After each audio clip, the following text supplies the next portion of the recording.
Ay, gandang gabi po, Torsky TV po here at Sabado dito sa mga natitinda ng mga lutong ulam. Ito yung binlog ng isang vlogger na natitinda ng mga iyaw-iyaw. Meron silang pekilya, ayan. Meron din silang bangus, tilapia. Ayan, meron din silang tuna, pusit, hitol, yempo. Tsaka meron din silang tidakdakan.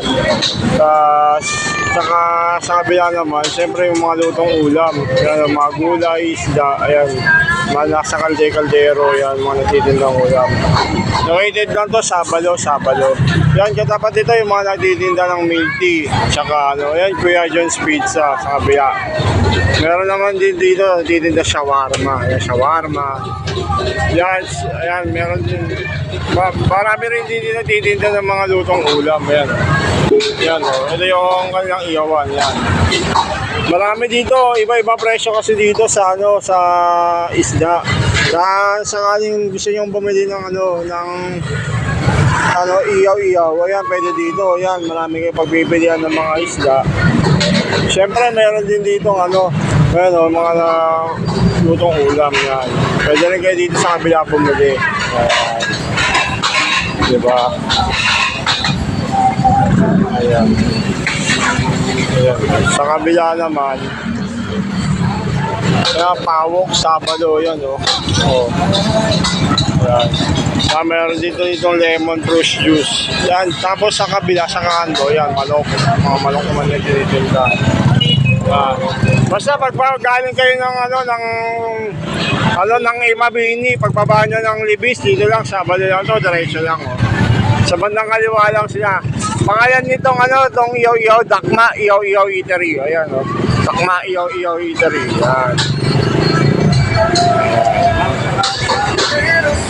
Okay, si Pare Ipe yan dito, bibili ulam, Ayan.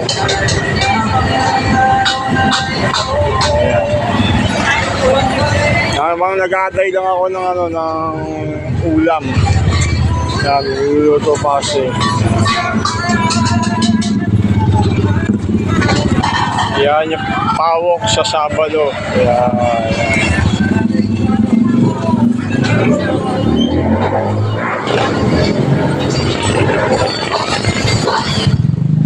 Makapasok na kayo dito.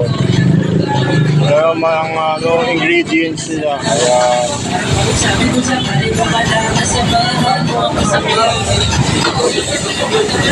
Diba? Paano niluluto yung ingredients? Yan na.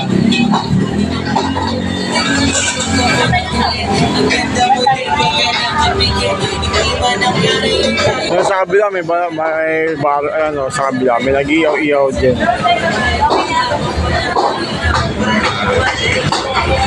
Sa kanto marinade Wilson manok. Yan, ako yung magpapaalam na. Bye bye.